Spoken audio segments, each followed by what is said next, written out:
where all opinions matter. Welcome to Stropinion, where all opinions matter. It's your boy Stro. I'm in the building today with two of my brothers from the MLB clan. I got my brother Mandel, who we affectionately call Hit.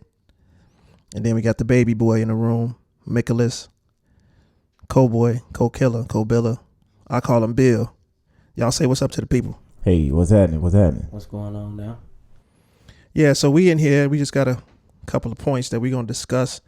Mainly, we're going to talk about today is what it means to be a parent of an athlete. My only child didn't do sports, but I got nieces and nephews that do. So I thought it'd be a great conversation to talk about bringing up athletes as parents. All of us grew up as athletes. We played sports. We're all pretty athletic, but the Lord didn't bless me with one interested in playing sports. So we'll dig into that in a little bit, but just as a little precursor, since we haven't had a chance to dig in real hard about The Last Dance, the documentary about the 1998 Bulls championship run, and I just want to hear y'all take on it. I've talked to a lot of other people about it. I just haven't had a chance to do it. First of all, how did y'all think it was? Personally, I did enjoy it. In the perspective that it came from, being that it was Michael Jordan. I thought it was a really raw take on, some of the inside things of the game, some of his personal thoughts and feelings. The approach he took to the game, and his teammates, his sheer competitiveness. I thought the way that was depicted, for me, it was incredible. I think it showed even more that he was one of the ultimate competitors, if not, the most competitive guy you may have seen in definitely on the level of basketball, but possibly in organized sports, in general, team sports in general. So, I really enjoyed it, The Last Dance. I really, really did enjoy it.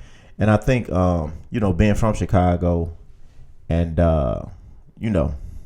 we saw that thing step by step. Yeah. Even the losing years, from, I think maybe 86, 87, where we really Got into it. Basketball, more so in general. And seeing it from the wins to the losses, the Jordan rules, overcoming the Pistons, and then being able to watch and celebrate each one of those 6 championships. So being able to see it from that aspect and from that viewpoint, for me, it was really good. I enjoyed it. Dope. Yeah, just go up off of what Hit said. I really enjoyed it because it just gave the world a chance to see the greatness we experienced at them years, the competitiveness that came out and it drove everybody in that era to be competitive, to be great. So I enjoyed it for the most part. I always enjoyed it. Pops had the 3-peat tapes, VCR tapes, and I just watched those back to back, and seeing that just brought back some memories of how great them years was. Cause how old was you back then? Like I'm talking about like 98. I don't know if you 98. I would have been 13. Yeah, 13. Yeah. Cause I remember funny story. I can't remember which championship that was. I don't know if that was 98 or we was all together. I think that might have been 94, man. Or 93. He was 93. He was still young. So like 93. I'm sorry. Yeah, that might have been 93. I'm talking about 94. We all went out, but it had to be a time when Ball was home too. So it had to be 93 because it wasn't 98. 98, 196. It wasn't one of those years because he was still a little fella. So it had to be like 93. It had to be that 93. Like after the 93 3-peat. After they won this, and then we went out to eat that night at Baker Square, something like that. Yeah. And they and remember they brought that water, and you was like, "Hey, We didn't order this. Yeah. So you just going out for a little piece of pie, a cake or something like that. Yeah. That waitress brought the water. We're like, hold on, wait a minute. We didn't order this. We started cracking up like, dude, the water free. We didn't order this water, sir. Man, you can take this right back. We did not order this water. And the only way we can get Dad to go out that day was, I thought I should say, hey, Dad, you want to go get some pie? And then that was it. He let us. And that was all of us. That was all of the guys, right? That was everybody. That was everybody. That was all the guys. Everybody and Dad. So that was a moment I never forgot. So what kind of because I've been my listeners know because I did a podcast about it. I thought it was one of the things that I saw is if you played sports, you knew, and I'm talking specifically about Michael Jordan, is you knew that when you're on teams, you know who that alpha guy is. Right. And by being on a team and never being an alpha guy was me. And then also coaching, there was always that alpha dude in the room. And Michael Jordan was just, he was just that ultimate alpha guy. And those are the guys that are usually more driven than everybody else in the locker room. And I think people who don't play sports, who've never been in the locker room, knows what that looks like, and that the other players around, you're going to always have sort of the ones that conform to it. You're going to have the ones that the alpha dude takes to, and you're going to always have the one that the alpha dude gives the hardest time. Yep. That's just how it is in the locker room. Yeah. But what kind of impact do you think it made on, current players? I know I heard one or two players say it changed their mind on who the greatest of all time is. Yeah. I think for some of the younger guys, it's like you said, I think, depending on the era that you really come up in and the understanding that you have at that time, I think you kind of make those judgments accordingly. Because you may have some older cats who say like, man, Dr. J, man, he was the baddest. Or, you got your Bill Russells and your Wilt Chamberlains and all those types of guys, your Larry Birds, Isaiah Thomases. But so I think depending on what era you may come in, that may have somewhat of impact on who you may feel who's the greatest. But in those aspects, and I think as you get older and you get a little wiser, you have an understanding of doing research. Like if you hear about Dr. J, especially with the information that's out now, well, let me Google him. Let me go YouTube some things about Dr. J, see what it was really about. But I think some of the younger players, when they saw The Last Dance, I think it would change their perspective on who the greatest is. Because I determine it in one way like this. You'll hear a lot of guys say, and I think I did hear Kobe say it, or I read a quote that he made to say, like, if it was no Michael Jordan, you wouldn't have Kobe Bryant. Right. So I think, from that era coming back from Michael Jordan and you seeing Kobe being able to compete against Michael Jordan, slightly earlier in his career, he gleaned from that guy. He looked at and considered Mike to be the top player. So that's who he patterned himself in his game after. And I think when younger players saw that and maybe saw Michael in action, and then you fast forward to Kobe and they see basically maybe not the game and the talent or the ability, but just the approach to the game, the things that he did outside of the game. So I think that could have kind of changed the perspective of some. You had some guys who played with Mike slightly, and they already knew. And I don't know how they relayed that to younger players. Yeah. But even those guys, I think it kind of brought back a lot of memories of seeing, actually being in the room with this guy on several occasions, competing against him. I think that kind of brought back reminders and them seeing really inside of how, his teammates had to deal with him, and whether it was they had to put up with something or how being around Michael helped them to elevate their games. Yeah. So I think that changed a lot of younger players' perspective when they see that. I would think that's the impact it had on them, and hopefully an impact for them to develop that certain type of work ethic, which is only going to make the game better as a whole. Yeah. What did you think, Bill? Yeah, it definitely think it changed a lot of the youth mind, because it gave them a chance. Like I said before, it gave them a chance to see actually what was going on versus just hearing what we talk about.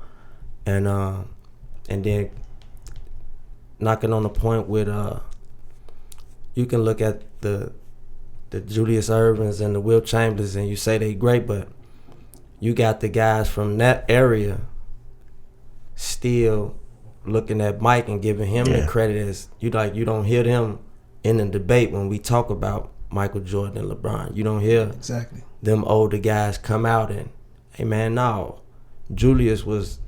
Oscar was, and that kind of solidified, like, now it gave them a chance to see actually how Mike did it, and it showed the locker room and everything it showed people how to play their role. Yeah. That game, it's amazing. I'm glad they got a chance to see it, actually visually see what went on in them times right there. For me too. I think that's what did it. Like having that, because Mick was kind of small, but you kind of grew up into it, and because we watched it so much, you was able to see, because it was just around a lot. But some of the younger guys, and because Michael Jordan was so private, because he was so image conscious, he didn't, a lot of people didn't know his private life, personal things. And so I think us being able to see it and what winning meant to him, and I think that a lot of that's lost now too. We'll talk about that in the next point, but a lot of that is lost too, how much winning meant everything to him outside of, like, just playing, just the whole superstar aspect of it, and the, being able to buy things, the flex and all that. I think Michael Jordan was one of those guys who, we saw it a lot in Kobe later on in his career after he matured a bit, but it was all about winning games, and not just games, but he played the game to win championships, to be the best. And I think a lot of that gets lost in a lot of translation. It's just a whole lot of distractions now. Social it's not media. No more care. It's the care for getting better or like getting stronger, working hard is left. Because a lot of times you don't even see it in the athletes today. They say they work, but you don't really see it, and just making the game when the competitiveness leave. Like when you tell Michael Jordan he can't do something, even with kids back then, you tell us we can't do something, we want to and make us want to do it. Absolutely. And now today it's you tell a person they can't do something, it's like, so I do what I do anyway. So what? There's no drive to say to come at that point that they saying that you can't do it. There's no drive for somebody to say I can do it. Let me show you. And that just takes the competitiveness out, the whole thing. Out of a lot of stuff, life period, because you got to be competitive in life too, like with your job. You gotta, that competitiveness just makes you want to do better, and you working, and it just that's a good job. It just makes you want to do better, and without that, it's gonna be hard. And and like that, I think it, like when I think about all of us, like that sort of proven, it's tripped out that you would bring that up, because out of the crew, I think you and Frey are probably one of the when it came down to like saying like what you can't do. Like, to me, I was never real vocal about it. If it happened, it happened. If it didn't, it didn't. Especially like coming up and your favorite sport being basketball, and like me being so short, and Mick being so short, and I would always watch you as a young guy, and even now, like letting guys know that this don't mean nothing. I'm about to show you what I got. And me too,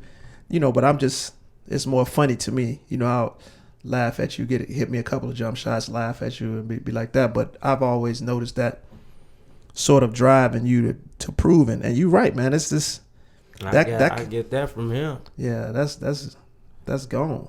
Yeah. It's gone now. Like I was talking to somebody, and we were wondering where it came from, because like now, like this AAU age, like all the best players in the world have been playing with or against each other since they was little kids, and so they become like these homies. Like, so when Mike and them went to college, basically most of the time guys stayed in their region. Right. They played for their high school. High school basketball is almost dead, really. People pay more attention to AAU because guys play on they ball teams, but summertime is where they get recruited. Yeah. AAU basketball. And then they all homies. And then when they make it to the NBA, they homies. And so sometimes that sort of competitive edge has left. It is lost. But you remember even as youngsters, like us being brothers, when we played sports against each other, we played to win. Yeah. Regardless. Anything. We played to win, and we battled against each other. So a lot of times, even to this day, like if we was all really in nice shape, we can go probably from park to park in Chicago and still win a bunch of ball games just because of the level of competitiveness that we have. Right. And it would probably make people upset. I'll give you an example. I was watching a clip. It was on YouTube or Instagram, something, on one of those social media outlets. And it was Devin Booker.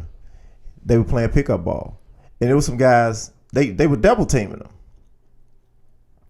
And it was like, why y'all double teaming in the pickup game? And I'm like, why not? You get double teamed in the real game. I remember me and our guys, we used to run around playing ball. Dude, we would put on the diamond in one press. That's what we got the in open gym.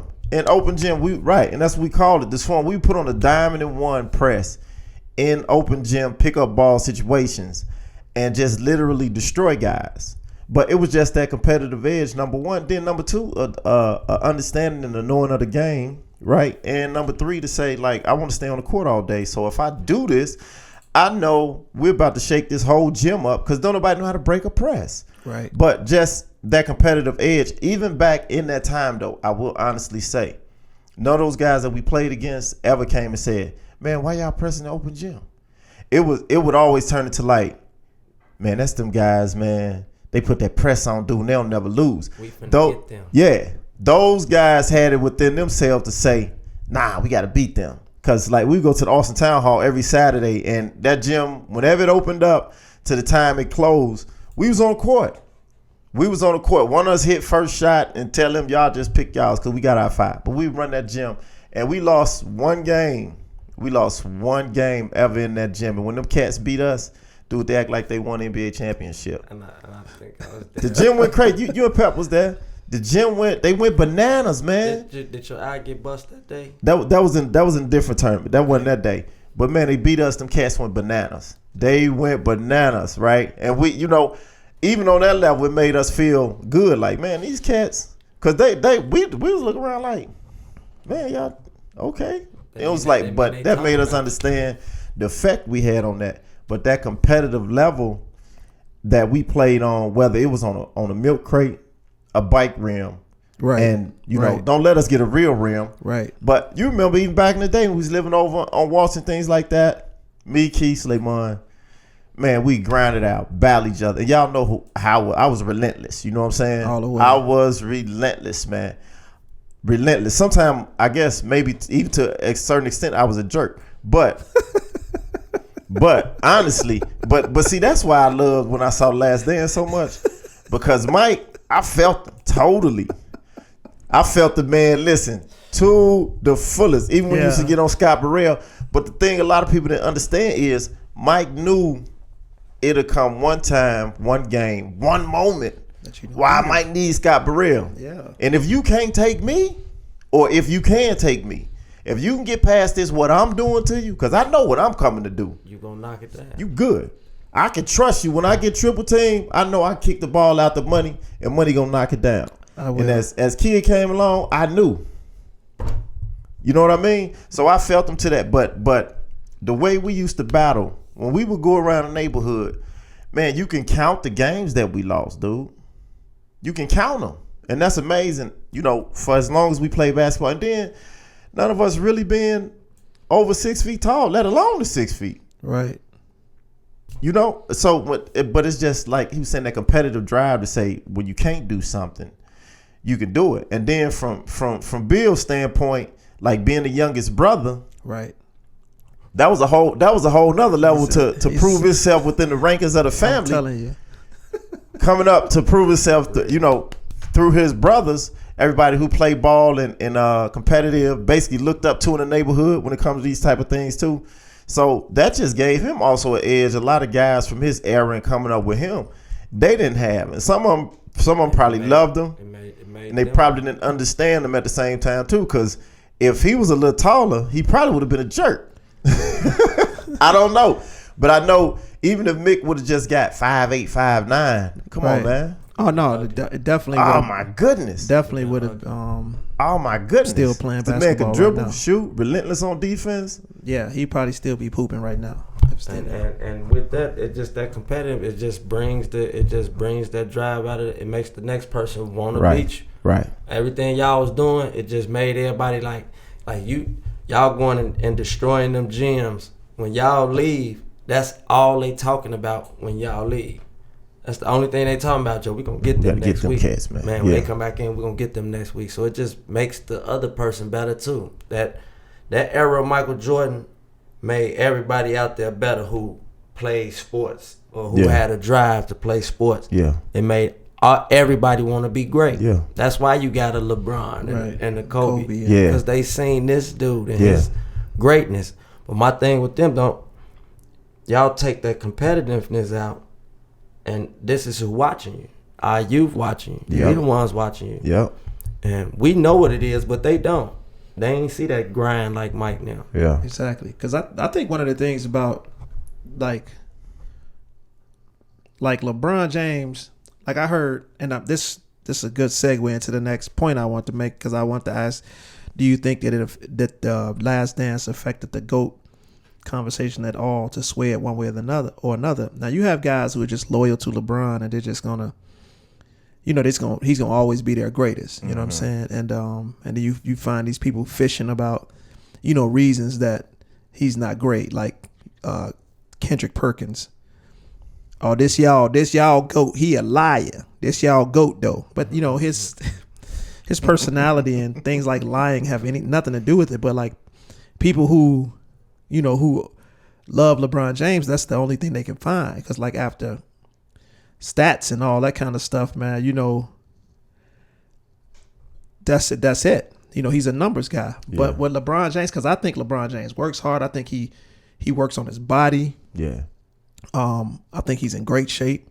I think he's a great guy. Yeah. Like if I had the choice between LeBron James, Kobe Bryant, or Michael Jordan to go out and have a nice dinner with, or who's I'm gonna come over to their house, I'm probably going to LeBron's house and kick it with him. He's a better guy than those guys. Right. Michael Jordan's probably a jerk. Kobe may be one too, but that has nothing to do with the productivity on the court. And I think that and y'all can tell me y'all's thing, because I know who y'all's goats are, whichever way I'm supposed to say it, but I know my criteria has always been skill, impact, and productivity. You know what I'm saying? Skill, how skilled is this player? And we talk about Mike and Kobe, because Mike and Kobe over LeBron to me. So when you talk about skill, both of those guys are more skilled than LeBron James. Right. Then, when you talk about footwork, fundamentals, just knowledge of the game on both sides of the floor, those two guys, relentless, and they're well accomplished and they're better than anybody. When you talk about impact, the way Michael Jordan turned, he's the one that turned the corner toward the perimeter player being the franchise player. Michael Jordan made it okay not to have the best big man in the league on your team. Michael Jordan did that. He did that, and he changed the game. He made it a game of the athlete, of the 6'6" player, going to the rim. And then we talk about resume of productivity. He has 6 championships.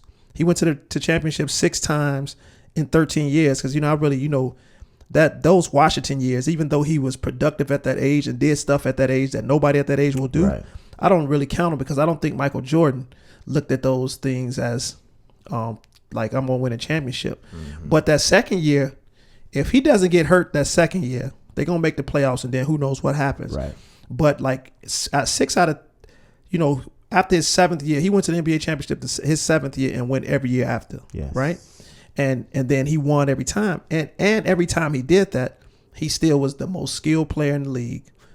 He was dominant on offense and defense. Yeah. Right.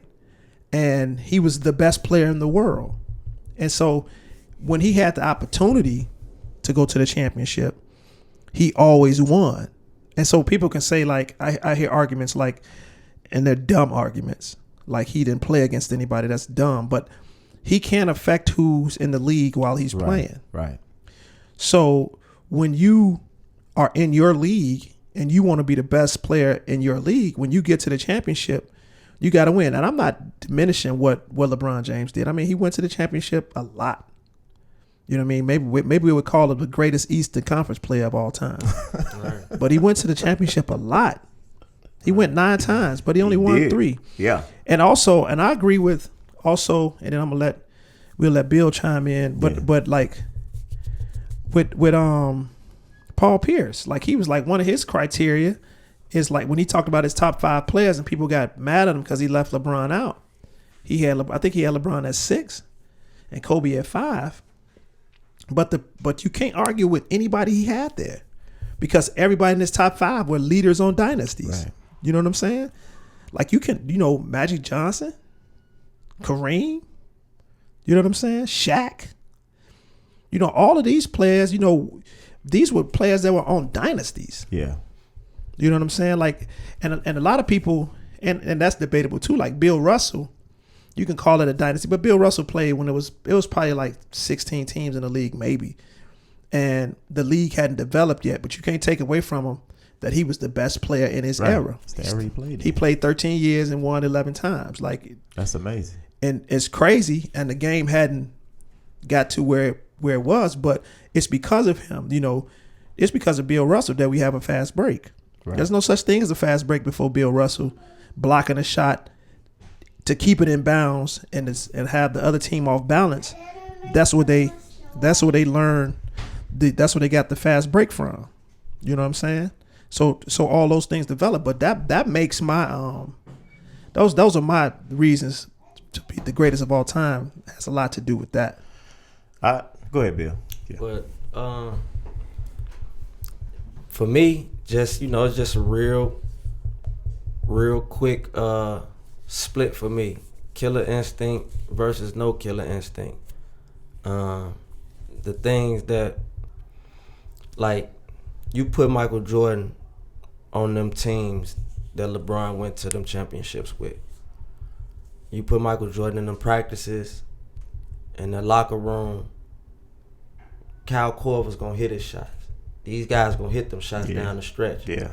Simply because Mike not gonna be passive at practice. He ain't gonna he not gonna be your friend because you know what I'm saying, you missed this shot in practice. Like, bro, you missing this shot, you gotta get it together.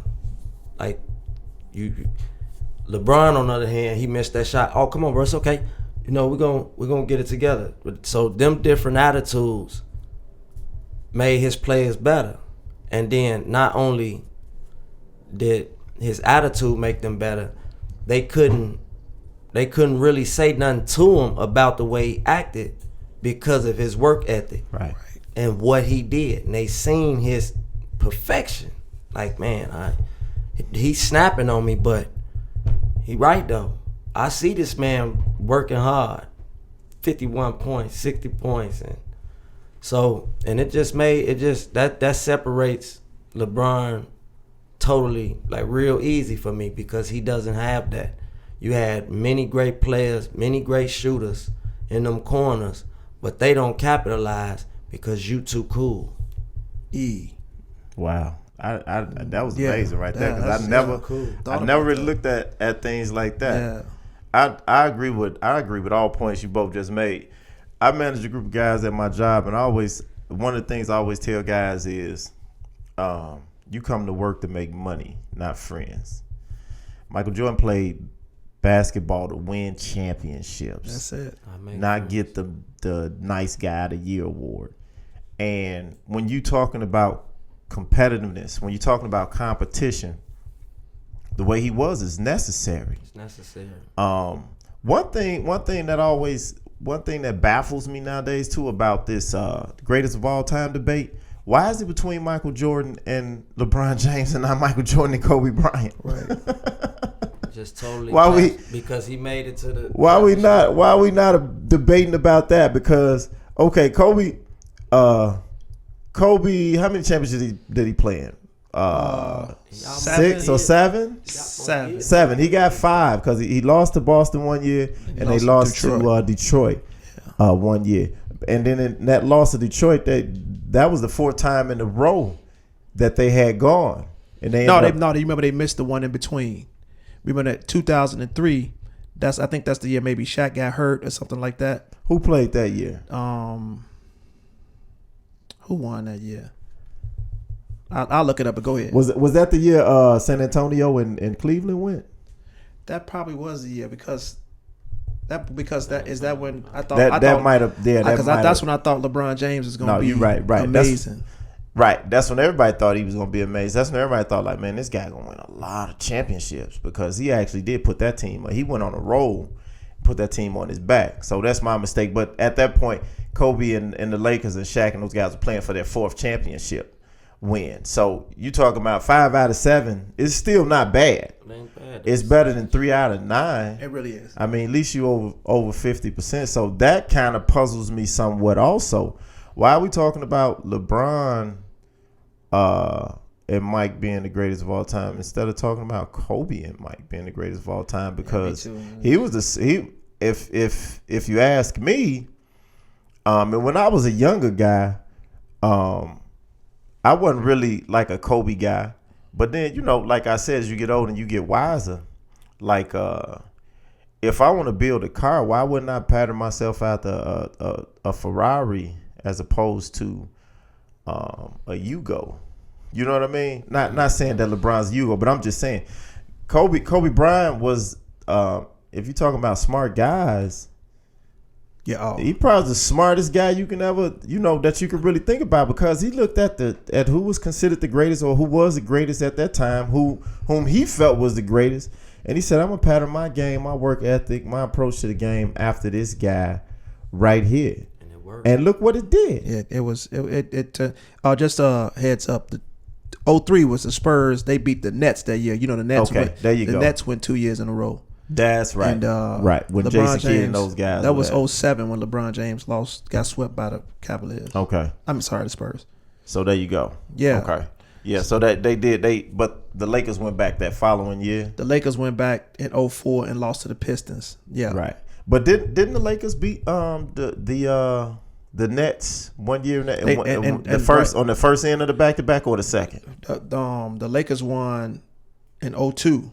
So that was their last of the that three-peat. And they swept them, and then the Nets went right back and then lost to San Antonio. I remember that finals wasn't nobody watching that. Yeah, nobody was really interested in that. That was man.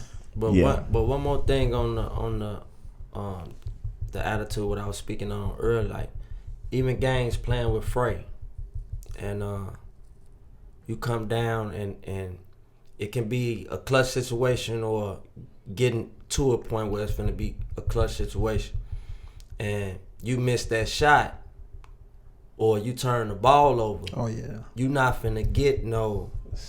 It's cool, man. Come on. No, that's tough. It's he gonna get on you as that like Michael Jordan them got on his players, but them next plays down the stretch it just did nothing but make you be ready, make you want to hit that shot. Right. You want to make up for it. Right. Yeah. You want to make that up.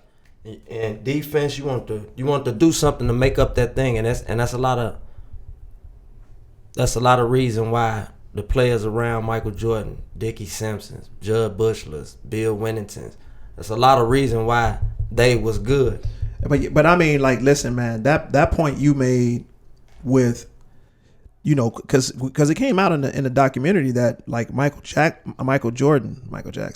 Thriller. But Michael Jordan, like they said, he practiced harder than he played, and that's a point I haven't heard anybody say, and that I won't forget. Like in practice, you said you had that same mentality, that like, bro, you gotta practice hard because you don't know when this shot gonna come, and so you're ready. You know what I mean? And then like, he was just out of control. But let's move on though. Let's now we know we got the NBA season, that the players and the owners came to an agreement tentatively that the season would start around July 30th or something like that. I know I was ready for it. You know what I'm saying? Like, just ready to play basketball. But then and the way that they're doing it, and before I ask any specific questions about it, what are you were both of you looking forward to the season with this sort of format that they're going to have to do it in? Well, you always looking forward to a season. When you're a basketball lover, you always looking forward to them guys getting out there. But due to what's going around in the country right now, you don't want to take too many risks. And if I was them guys' agents, I wouldn't be wanting them to take too many risks either. But yeah, everybody wants to see. You eager to see what's, especially now because we don't have anything to do. So you especially want to see some entertainment right now. But it's not worth the risk if it's a chance that guys can, get infected and just keep doing, contributing to the spread. Yeah. What do you think, Ed? Yeah, what? This time of year, actually, we'd probably be getting ready to crown the NBA championship. We'd probably be in finals time this year, probably a couple games in. But as far as the NBA goes, personally, and I don't know about other guys, I think as you get older, I always look forward to the playoffs because regular season basketball, and I love basketball, but like in the NBA, regular season basketball, when you really understand what the NBA is about a bit, regular season basketball is like sometimes you can see 3/4 of whatever, and guys kind of lock in those last maybe 8 minutes of the game or whatever. Then you have your rivalries where guys want to come out and, this is a game we just want to win regardless. So you may see a great game, but around playoff time, that's always a good time of basketball that I like to watch, especially as far as the NBA goes. So it's good for them to be back. I think at this point with what happened in the world, these past few months, I think it was almost like, what is it that we can do in the safest manner to get guys, for our game not to be forgotten about for this season. So I think whatever format that everybody was agreeable to, I think that's what you do.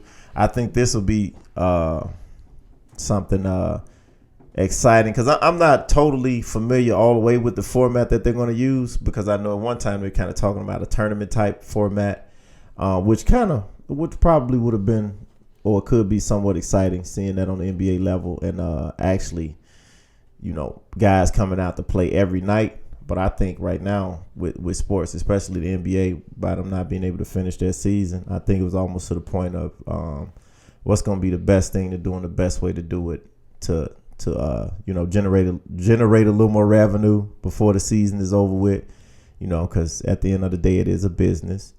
And what can we do to give the fans something that may be memorable in a good way, because when you come back to 2020, as we go forward, coming back to 2020, we'll never forget this year. But I think that it was kind of what can we do to make it memorable and as entertaining as possible for the fans.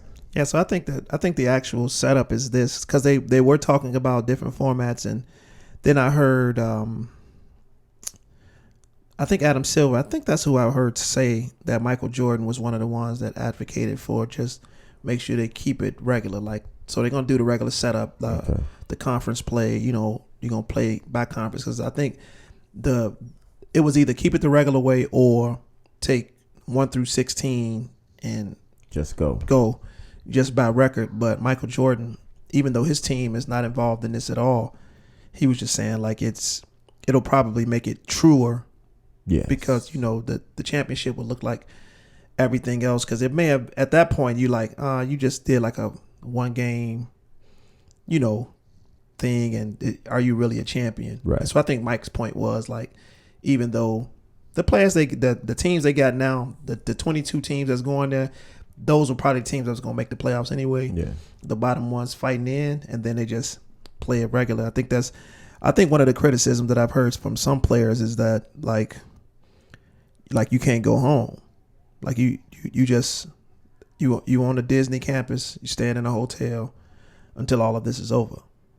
Like they don't let you go like back to wherever you live or whatever. So you bring your family. I don't even know if you can bring your family, and you come and you stay on campus and for the next, because the NBA championship, if they play it now, it's gonna end up being, I think, October. Like the beginning of October will be the October 12th or the 14th if the championship went to a game 7.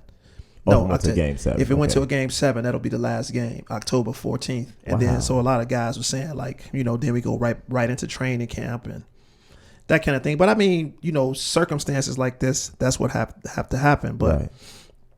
you got players like I think it was Kyrie. Yeah.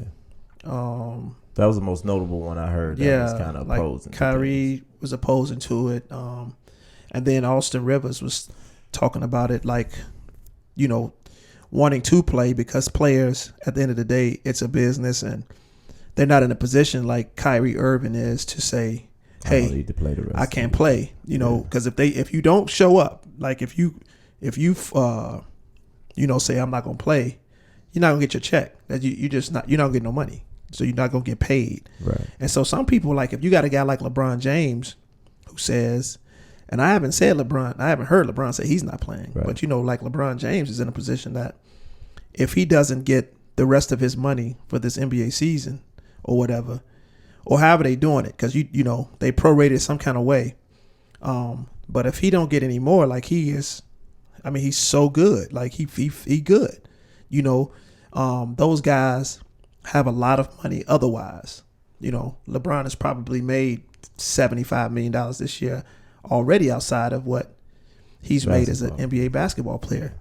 And so I think so Lou Williams came and I think he said, and I'm paraphrasing, that basketball is usually an outlet to come home and his words are have a beer and watch a game. He said, but the social climate right now, he feels like this would be a distraction from the Black Lives Matter movement, the eye pointing to police brutality, or whatever. So guys have their opinion about it. I'm gonna watch it if it comes on. You know what I'm saying? I'm not gonna boycott it. I'm gonna watch it, but I do understand players' perspectives. And I'll ask this last question, and then we'll get to 40 minutes later. We'll get to what we're here for. But should this champion? I remember in 1999 when they played 50 games, and Phil Jackson said that the Spurs should always have an asterisk by their championship. Do you guys think that this would be an asterisk by that championship, or do you still respect it the same way? I think, well, I would still respect it because these were circumstances. Like in '99, maybe you could say that because the players chose to strike. Yeah. Okay. This wasn't a situation that was by choice. I mean, you had this disease going around, or this virus, however they're putting it. It was totally out of our control. It was something that was new, that when we were starting to get information about it, it would make you fearful and concerned, because it was something that was it was taking lives. Yeah. People losing lives because of the COVID-19. I think as we learn more about it, have a better understanding of it now, things will start to kind of, we have to learn to live a certain way now. Yeah. But personally, I wouldn't put an asterisk by it because, just the circumstances. This was something that was beyond their control, beyond all of our control. Really? A lot of, when you started to see these money machines shut down, these collegiate tournaments and things like that would generate billions of dollars. Right. And I'm talking about in a 4 to 6 week time span. They could generate hundreds of millions up to maybe $1 billion plus. When you started to see these entities shut down, it was something major about that. So this was totally and completely out of the players' control. It wasn't like they was saying we're not playing. So I wouldn't say that it was an asterisk by it. It was nothing they could do about it. Yeah. First, y'all gonna have to let me know what asterisk means.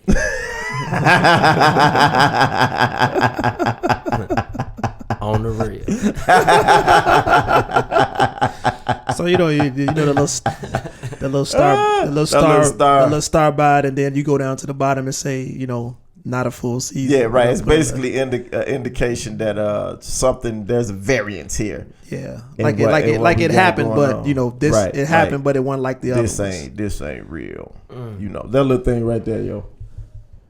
The little star. That's an asterisk. All right. But when you see that, it's an indicator that hey, boy, you just heard me. It's some more information that we need to attend to about this situation. I love it. It's to let you know something else happened here. So when you see the asterisk, it's like Google what happened.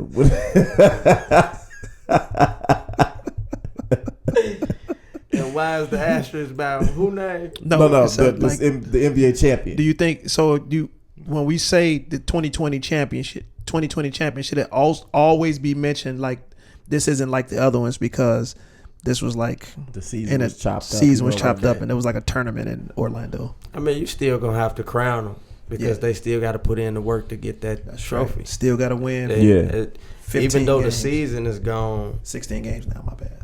Even though the season is gone, the work to get to that championship is still there. Yeah. Still got to win 16 games. Still gonna be the same way. So you got to crown them regardless. You can say what you want, but they get that crown, they got it. And they got that ring, don't they? And they got that ring, whatever bonuses come with it.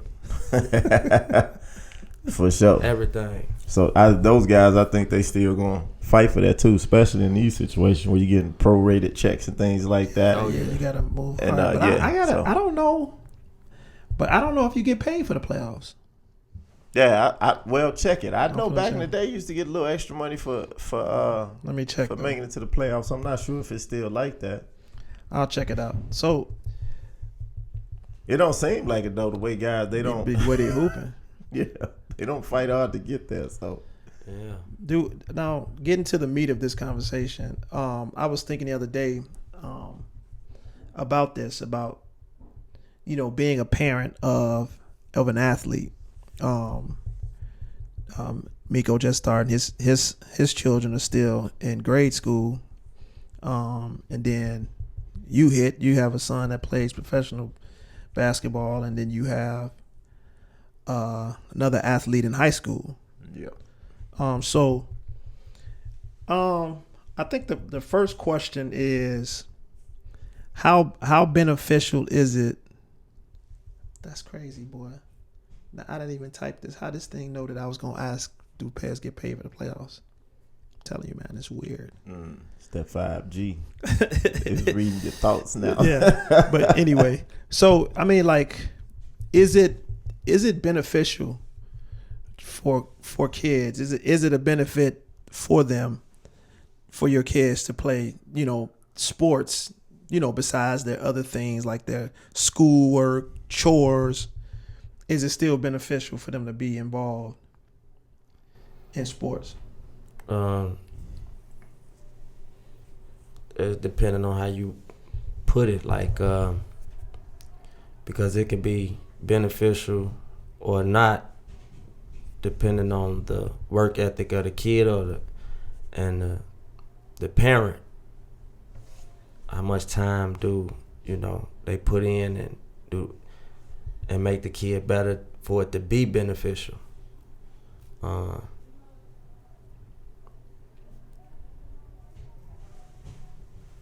That's I mean, yeah, it's real simple. It could be beneficial, and then it couldn't. It's just depending on the circumstance of how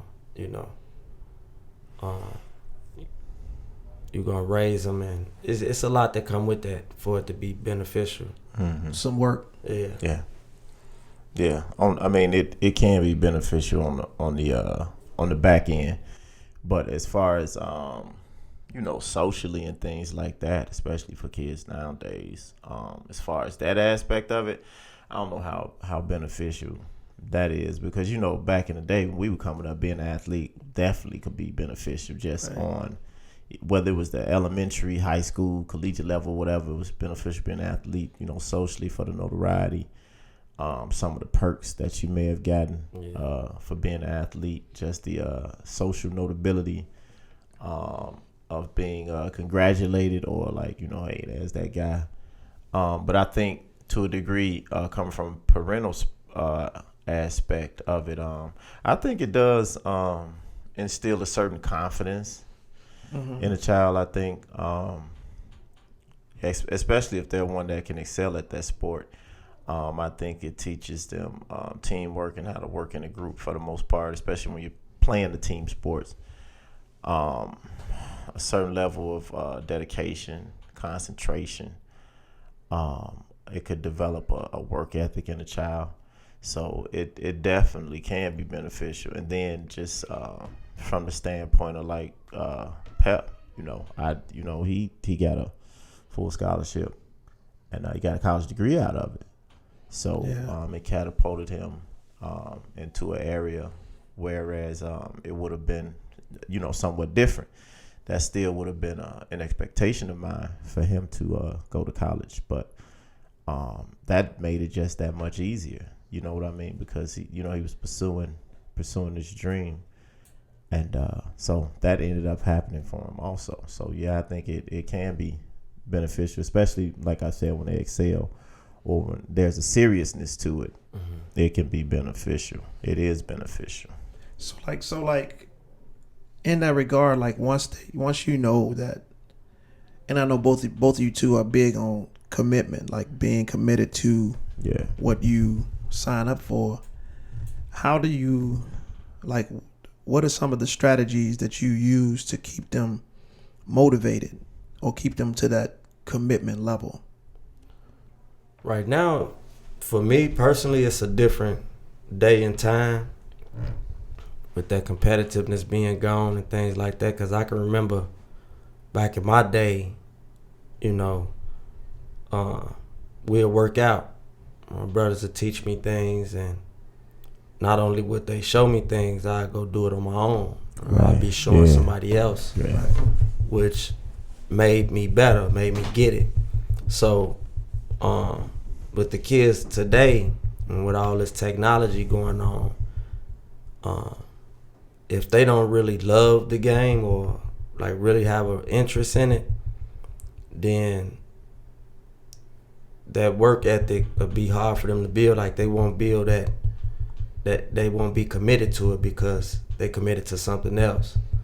So for me personally, it's hard for a child today to be committed to working hard, because you do what you see. You know what I'm saying? Yeah, that's true. That's you true. Do what you see. Absolutely. Would you attribute that to a lot? I know sometimes like with us growing up, we didn't have like when I remember when the internet came into. I don't know, were we adults yet when the internet came? We might have been like 17. Yeah.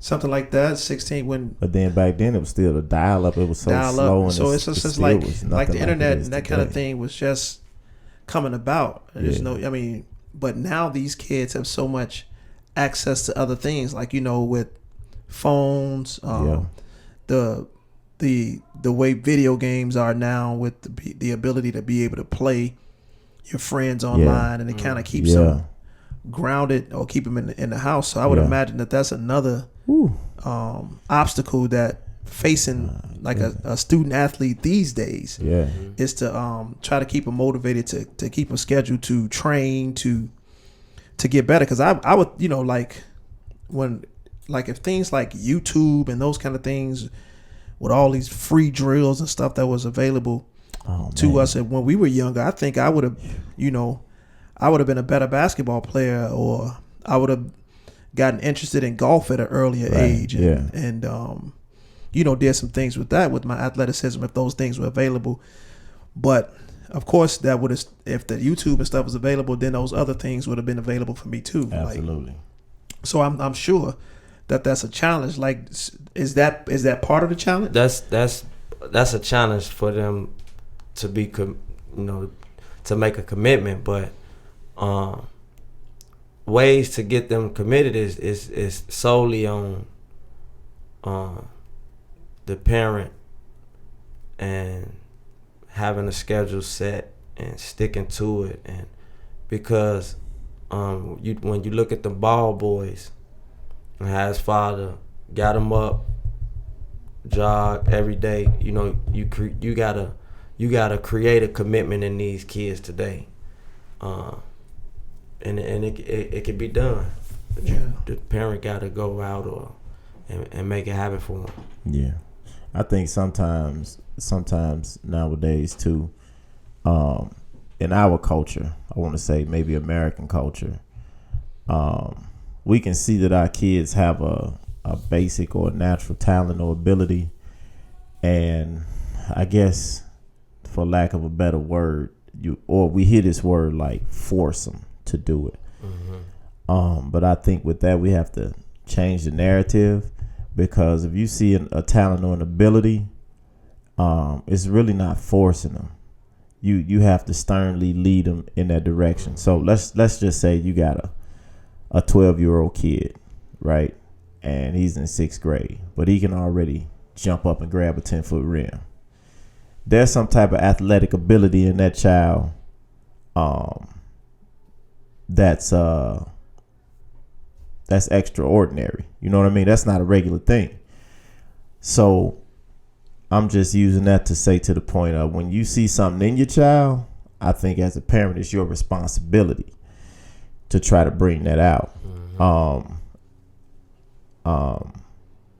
Even sometimes when it feels like it's going against the grain, or they're bucking against you. And I think sometimes we do make that mistake, allowing children sometimes to make decisions in that area or arena, mm-hmm. That they shouldn't be allowed to make. Now, I do think when you see it's maybe to a point where a child has that ability, and you pushing it towards it, and you see that they're just miserable, then I think you have to, in that aspect, have an understanding or wisdom or discernment to say, well, you know what, we gotta really find out why this kid 12 and he can jump up and grab a 10-foot rim.